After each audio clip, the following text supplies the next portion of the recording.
I've been thinking a lot about control lately and how you can't control what Bitcoin's gonna do. You can't control what Bitcoin's gonna do. So you have this understanding that Bitcoin's better than fiat, right? Like you have this philosophical, moral understanding of that. But then you have all these day-to-day kind of like personal finance needs and wants in your life, right? And it's not easy to have those two things line up with each other. Like I've been wrestling with that for 10 years to varying degrees, because that's what's happened. And because, dude, Bitcoin's super unique. It's like extremely super unique in that there's nothing else really available that's like such a good personal investment and such a good like societal investment that it really like messes with your brain, and like it's reoriented the entire way that I think about personal finances. This is a side note tangent. Do you use Instagram? Do you watch reels or watch stories or at all? Or are you mainly just a YouTube person? Because I'm asking Instagram if they're YouTube people, and I'm asking YouTube people if they're Instagram people, because at least in my house, like Sharon watches a lot of like TikTok and Instagram reels and Instagram stories, and I watch a lot of YouTube, and there's not a ton of crossover. Like I would think there would be more, but there's just not. And I just think it's very like two distinct like groups of people, and Twitter is not fun anymore. And so I'm just like, I'm like itching for kind of like another place to talk to people, but it's very like, I don't know. So there's that. And I guess that's like connected. It's connected to the control thing, honestly, because like the world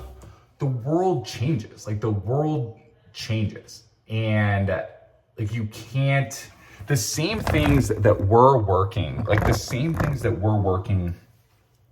in the past are not always going to work. Like, and that comes to Bitcoin, because my mentality around like stacking Bitcoin and thinking about Bitcoin personal finances is honestly like very in flux right now. It's very in flux out of kind of being a very like, kind of just agreeing with a lot of the most common stuff that was out there for a lot of years.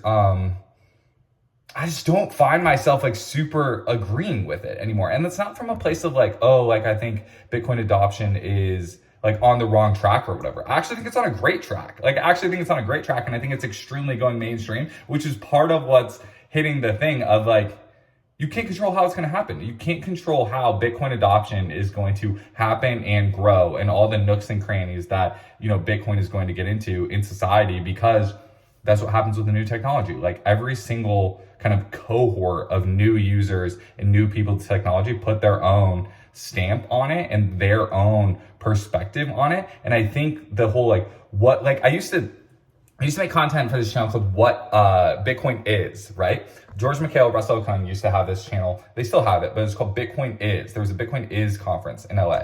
And the whole name of that, it was a Bitcoin is blank. And we used to post these videos where we would say like, fill in the blank, like what is Bitcoin? You know, different people they put investing, or they put financial freedom, or they put like just general freedom, right? And that's how you know that it's a super unique thing, because if you ask 100 different people what Bitcoin is, they'll give you 100 different answers. This is our dining room. It's also a kid's playroom. There's that's actually all that's in here right now. You'll see it. It's supposed to be a dining room, but it's just a kid's playroom, and that's because we've stacked Bitcoin for a lot of years. We stacked Bitcoin for a lot of years, but then something we did that was way different than consensus was we like bought a house.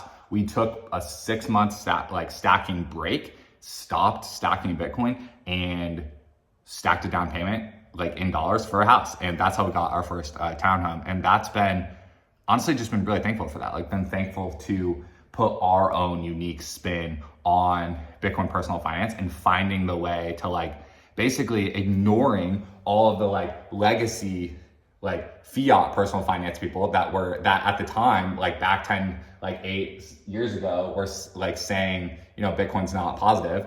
And then we also kind of ignored all the you know, Bitcoin is like taking over the world and like real estate's going to zero. Like we didn't listen to any of that either. And we really like worked together to create our own plan. And that's something I try to put out on the internet, is I really think that in order for Bitcoin to like actually change your life, like actually put a dent in kind of changing your future and changing your trajectory, it has to be a family thing. Like, I mean, I believe that about finances in general. I've never, I mean, hot take or not, like I've never super understood couples that don't combine their finances. Like, I just don't.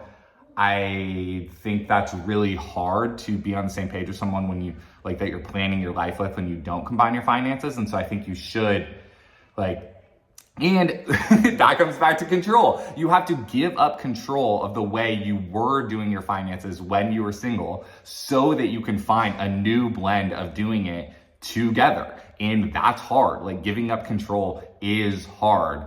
But I just think like every time that I've experienced like growth in my life, it's come from giving up control of the old way of doing things. And I can feel myself right now, like kind of in real time at this next level of like giving up control over the way that I used to think about Bitcoin and I used to incorporate it into my personal finances. The playroom now? Yeah, I'm in the playroom now. Are you recording? Yeah, we're recording.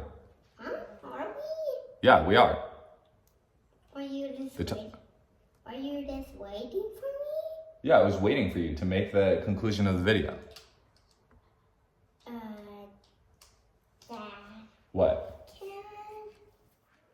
I'm gonna call you. Yeah, we're recording together. What do you want to say? Wanted me go to Target? Yeah. Oh yeah. Okay. Thanks. Do you want to tell them about your Bitcoin book? Come here and tell them about your Bitcoin book. What are they? Your Bitcoin book that we read at nighttime from Shamory. Can you tell them about that? They can't hear me. They can hear you. They can hear you. Tell them about your Shamory Bitcoin book. Good night, Bitcoin, right? Good night, Bitcoin. Mm-hmm. Always tell them about the new one. Yeah, and there's a new one. There's a second chapter, right? Yeah. Yeah. Maybe they'll have it at Target someday. Do the Bitcoins? Do the new Bitcoins look at Target? Maybe someday.